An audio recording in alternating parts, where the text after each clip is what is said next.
आपने एक बार, 2 बार या फिर 3 बार एग्ज़ाम दे दिया है, चाहे आपने स्टूडेंट वीज़ा के लिए एग्ज़ाम दिया है या फिर वर्क परमिट के लिए या फिर कनाडा में पीआर के लिए या फिर एनीवेयर कहीं पर भी आप अप्लाई करना चाहते हो, तो स्टूडेंट्स का एक सवाल होता है कि सर हम पीटीई करें या आईईएलटीएस करें।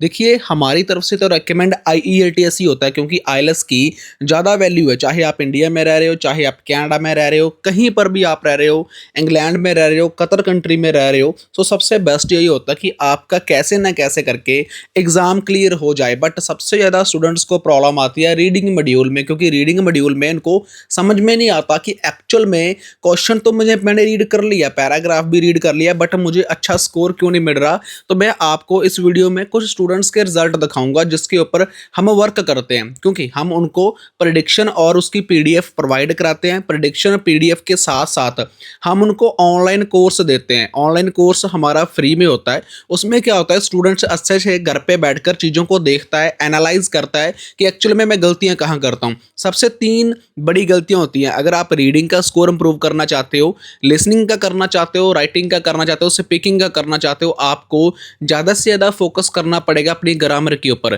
फर्स्टली ग्रामर के ऊपर, सेकंड आपको सिनोनियम वोकैबुलरी वर्ड्स के ऊपर, थर्ड इज कनेक्टर वर्ड के ऊपर। अगर आप इन तीनों के ऊपर ज़्यादा फोकस करते हो तो बहुत बड़ी उम्मीद बन जाती है कि आपका स्कोर बहुत अच्छा हमें देखने को मिल जाता है आपके रियल एग्ज़ाम में। बट अगर आपको ग्रामर नहीं आती, आपको सिनोनियम वोकैबुलरी नहीं आती, आपको कनेक्टर वर्ड नहीं लगाना आता, तो बहुत कम चांस होते हैं कि आपको अच्छा स्कोर मिलेगा। बट एक्चुअल में अलग अलग एक वे होता है करने का। जैसे स्पीकिंग में हमें ज़्यादा से ज़्यादा ईडीएम को ऐड करना चाहिए, रिपीटिंग वर्ड नहीं करना चाहिए। राइटिंग में सेम टू फंडा लिसनिंग का और रीडिंग का भी है। ये सब कुछ हम सिखाते हैं अपने कोर्स में जो आपको फ्री मिलता है। और किसी भी स्टूडेंट को इन फ्यूचर की प्रेडिक्शन और उसकी पीडीएफ चाहिए तो आप दिए गए नंबर के ऊपर व्हाट्सएप पर मैसेज कर सकते हो। व्हाट्सएप नंबर के ऊपर मैसेज कर आप प्रेडिक्शन और पीडीएफ ले सकते हो और ईजिली फर्स्ट अटेम्प्ट में विद इन 20-25 डेज या फिर 10 से 15 दिन में आप अपने एग्ज़ाम को क्रैक कर सकते हो, वो भी घर पे बैठकर। ऐसा नहीं है कि आप एग्ज़ाम क्रैक नहीं कर पाओगे।